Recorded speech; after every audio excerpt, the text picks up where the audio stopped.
You know how serious I am about the horn, though. That's the bottom line. I am, and I want to ask you about that, but I want to do a real quick game. I want to just go through, give me a one-sentence or two-sentence response to these names.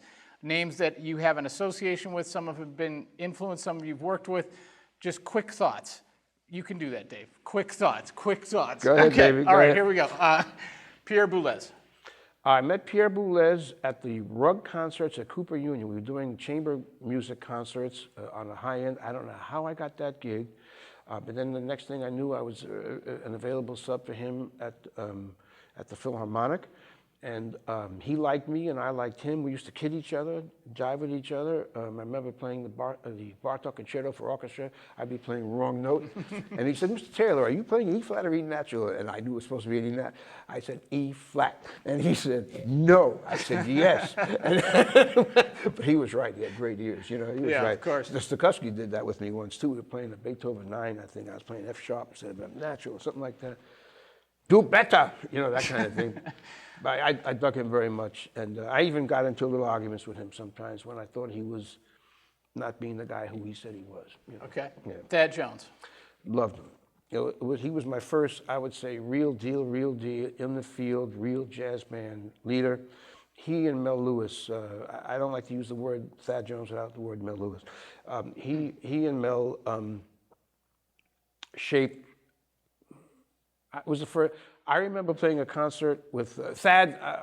Used to hang with me a lot. They dug me. Mel used to hang a lot. I'll tell you some negative stories about me too in that thing. I was once jiving Mel, right?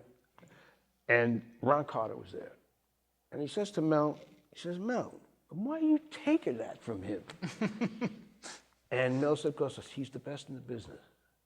Now, whether that's true or not true, I don't know. But for a man to be so humble and stuff like that, to say something like that after I was jiving him, that made me. That was a slammer, a hammer. That resonated with me on my. Thad took to me too. We used to hang out on the bus a lot. I learned a little bit about vodka and everything. We went to hear Bill Watrous once. He was playing with the Charles Coleman Brass Conference? for scholarships. Yeah, oh yeah. Sure. And he and I sat till 2 o'clock in the morning because it was running real late, and he loved it. Bill came out with the Wildlife Revenge, microphones all over the place, which was not what Thad was doing necessarily, but Thad loved it and respected and loved it, and that's a that was cool cross section. A cool cross, yeah. So I started going on the road with Thad. And it was an eye-opener for me. It was the first time that you talk about experimenting with time and things like that. We were in Barcelona playing Willow Weep for Me, Willow Weep for Me. Yeah. And, please don't sing, I know the track. Right, so Brookmeyer, right? And it's in 4/4. And I couldn't find where the beats were. The band was so idiosyncratic that and I remember running out in tears, you know. And I used to criticize myself a lot. Thad said something to me, man, that also resonated all the time. He said, Duggar, it is not the artist's right, not the artist's right, to criticize himself directly after a performance. And if somebody comes up to you and says, hey, man, you sounded great, don't burst that guy's bubble. Sure. Tell him he don't know what he's talking. You know, great piece of advice. Yeah, it was a great piece of advice, man. Gil kind of said something. We were in Venice at Miles Evans, Gil's son's 21st birthday party. We were at a fancy Italian restaurant, frescoes, nice. I didn't get along with the English manager. See. Hard to believe. Yeah.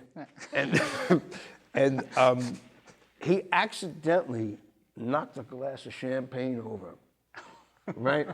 So I accidentally knocked a glass of champagne over on him, and then he knocked on me. I took the water pitcher and just sprayed the guy. And the waiters got all upset because I think I might have sprayed water on the frescoes. So the fellas in the band felt that I should have leave the restaurant post-haste. Yeah. Right. Check this out. Gil says, hey, Tucker. They called me Tucker because on the Grammy Award record, they put me down as Dave Tucker. Right. So everybody started calling me Tucker. Okay. Tucker, wait for me. This is Gil Evans. Tucker, wait for me. And we were walking around Venice together. He told me, this is Gil Evans talking to me, said Duke Ellington told him that if you leave yourself open, you never know who will come along and pull your coat left. That's what I teach my kids too, the students. If you leave yourself open, you never, it's only beautiful, man. Yeah. You know, you never know, how do you get to that? That's Thad Jones. But you know what? Gil was my next guy, and you just gave us a great Gil story. That's Gil great came too. to a recital. The very first recital I gave was the Carnegie Recital Hall when I was 40 years old. I played everything on that, and I was totally unprepared in the sense that everybody was there. The guy from the Met, the guy from the Pack, the place was packed. Any of those waiters from the Venice thing come over for that, or no? This was before the waiters thing. So this was 84. The waiters thing must have been 86, 87. So I'm up there playing all of this stuff, these transcriptions. I had no recital experience. There's Carnegie Recital Hall. I had a string quartet, I had piano. And I was running off the stage for water, and I was running back and forth. My kids were aghast in the audience.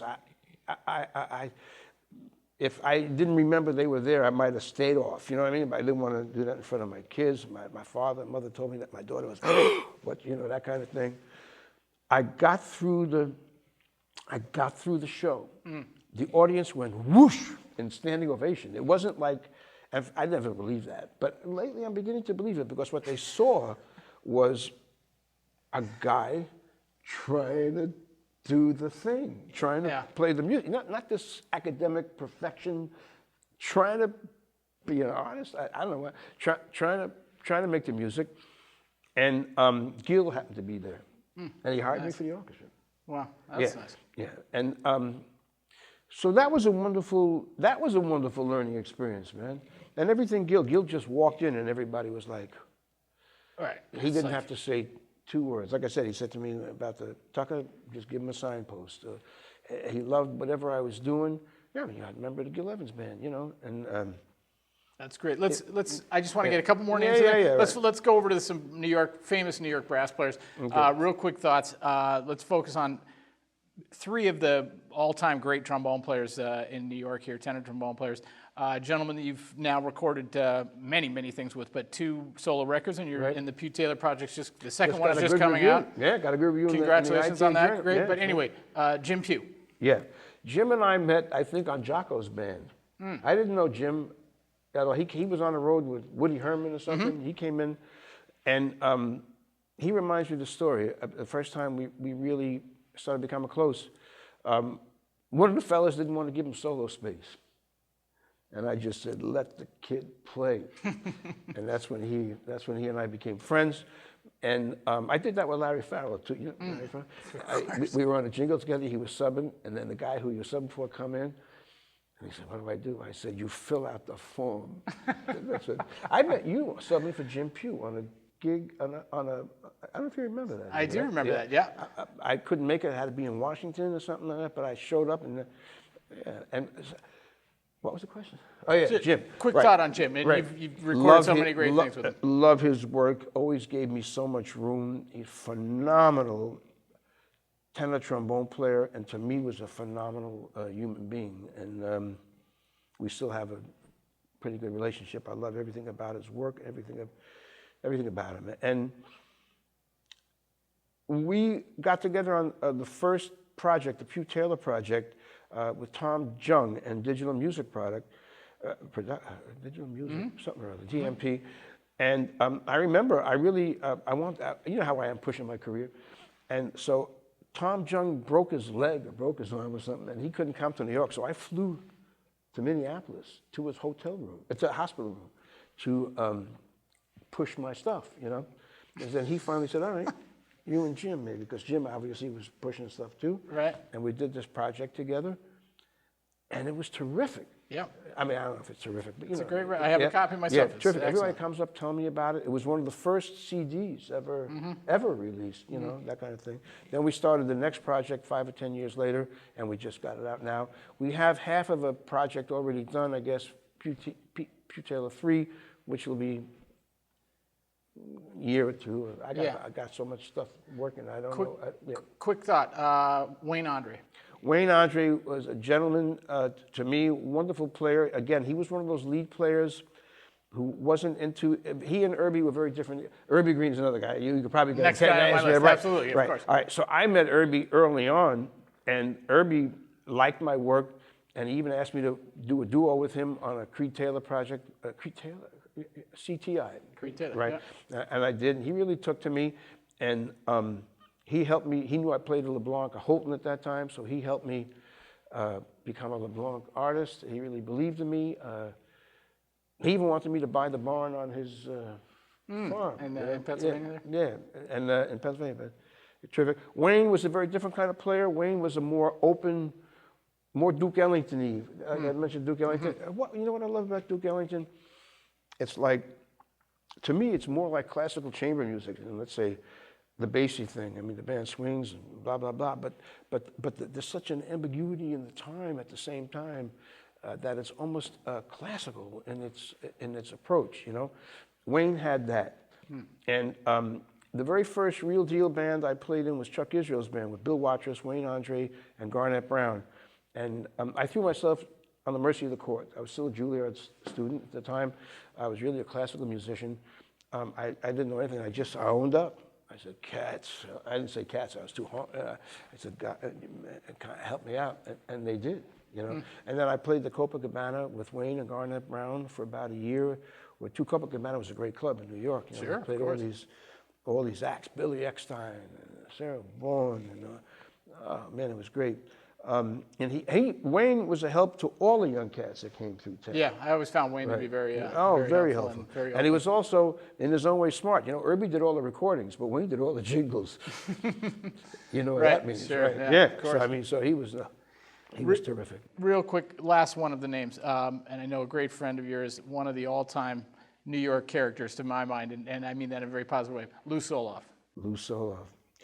Lou Soloff is my bud, and we've been great friends since the late 60s. We were introduced by Mr. Fabulous, Alan Rubin, and he always wanted us to be brothers. God rest his soul. He passed away. I'm going to tell you how he died, too. Alan Rubin. Alan Rubin was the guy who gave us all advice. When Randy wanted to know something, he went to Alan. When I wanted to know, when Lou wanted to know something, everybody went to Alan because Alan had this great mind. Faddis wanted to know something. And I knew Faddis was my roommate in Thad Jones's band, and he was like 18, 19 at the time. Rubin was spectacular. What a great sense of humor, you know. The best. Legendary, right. And Lou and I became good friends. Lou was always the one who said, keep your head in the music. Just practice and play and practice. And he insisted on it. He wouldn't, we're elitists in a certain way. Louis wouldn't be, he wouldn't want me not, he wouldn't want to be on the gig with me if I wasn't practicing. That's the kind of guy. It was like Gil. Gil loved him. Oh, Gil loved him. And he was playing in Gil's band for 15, 20 years.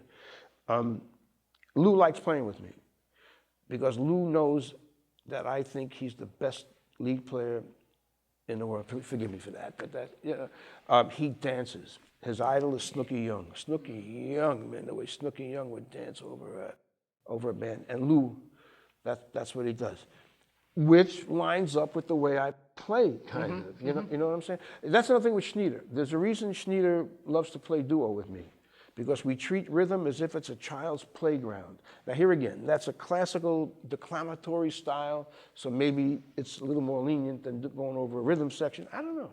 I played in enough bands that I didn't get fired. That must have a relevance, you know. And if a leader wants to tell you, hey, he'll tell you that, you know. And so I would say stretch it as much as you can. That's my philosophy, man. Yeah, of course. Well, that's you and Lou, have shared that kind of. And we laugh all the time together. Like we went to see Day of the Dolphin wearing dolphins masks.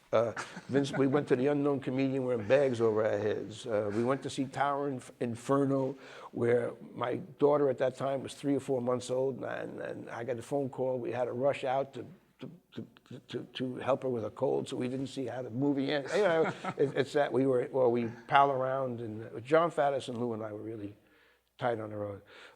Marvelous artist, always keeps you play, brother, play, practice. We're on the phone every day, no matter where we are in the world. We practice. We played in a brass quintet together now. We played in Thad's band together. He was very instrumental. Louis was very instrumental in my career, in helping me and teaching me. Great teacher. As we close out, I want to make sure to mention your great bass trombone, the Dave Taylor model by Edwards. Tell us in 30 seconds or less. I'm just kidding. Right. Take as much time as you want, but right. Tell us a little bit about the horn. Steve Shires started a company called Osmond Brass. This back in the day, before he was Steve Shires. He worked for Osmond Brass. I was looking to make a horn change. Okay. So I called up Steve Shires because I heard he was the bell guy, and he sent me down a bunch of bells. And I called him up. He called me up or something to find out what you think. I said, Steve, I don't know what everybody's telling you about these bells, but they're dead. They're just dead. So when he went out to Edwards, he and Gary Greenholm actually went out there together because I was telling him my subjective truth, whether he took it to heart or not. You need people around you who are going to be telling you their subjective truths.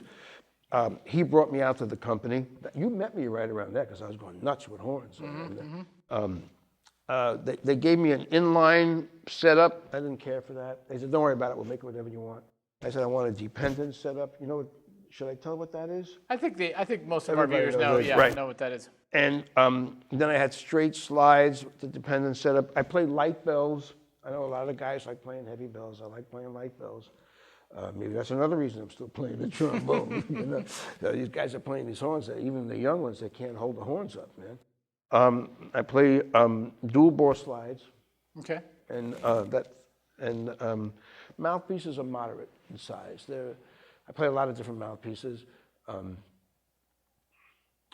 I would say they're around a Bach 1 1/4. I'm experimenting, so I might go more Bach 1 1/4 or a Griego. I don't know what the numbers are. He doesn't tell me because he's making me a mouthpiece and we're experimenting so much. But they're middle sized. They must be somewhere around Schilke 58, 59, not humongous, you know.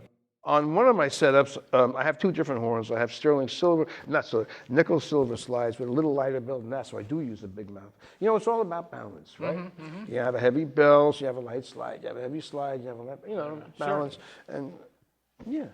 Good stuff. Yeah. Dave, as we close out with one last question, you have been extraordinarily influential in the brass world, certainly as a bass trombone player, without question. In the brass world in general. The longevity of your career is I'm booking into substantial. 2015, man. Wow. Unfortunately, financially, I'm not in a position to hire you, but if things change, I have your number. I hope I'm available. Yeah. But all kidding aside, your career has shaped as the times have changed, and you've built this solo career, which I find very extraordinary and impressive. One piece of advice, and you've given young people a lot of advice in this interview, and it's been great to talk with you, and you've been energetic and entertaining, as I knew you would be.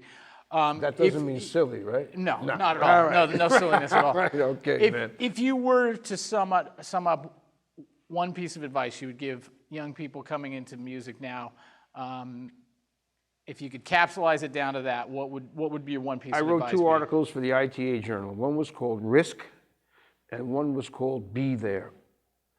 Risk meaning gamble, whether it's educated gamblers or not. Don't protect your flanks so much. Keep moving forward.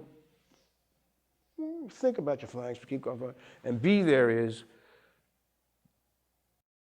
get on the gig. Be at the gig. Take any. My philosophy is I took every gig, and learned something from every gig. And that would be the best advice. Be there. I just give you an example. Everybody said when I was going to Juilliard, you can't play in big bands. That was really a thing. They didn't even have any records at Juilliard. No jazz records at Juilliard. But I went my way. I did what I had to do. I kept my grounding. So everybody said, don't do a Broadway show. I did a Broadway show. I have to sit next to Juilliard Priester, who recommended me to Duke Ellington. I mean, how do you know what's going to happen, man? I mean, and the risk thing, like Alessi says to me, you took a lot of risks. Yeah, it paid off. You took a lot of risks. So that would be it. An interesting thing, a very well-known employer, Emil Charlap. When I was young, I was do all these gigs and blah-blah. He would say to me, "Turn me down every now and then." you know what he meant by that? Yeah. So, be independent. Yeah. And so I hung around guys, my clique of guys, Mr. Fabulous, Alan Rubin, and all the guys fostered independent thought and wanted you to go do your thing. They didn't necessarily always believe in each other's things per se, but as long as you were serious about doing it, they support. Surround yourselves with positive people and support them too. That's great advice, Dave. Dave, it's been great My spending the pleasure. evenings with you. Thanks for taking time out. Continued success with your myriad of projects, recording, teaching, books, everything. You're doing it all. Great to see you. Thanks for spending the time, and I know our viewers are going to get a lot out of this. So thank you, Dave. Really I'm appreciate honored it. to be here. Thank you. And we will catch all of you next time on Bone2Pick.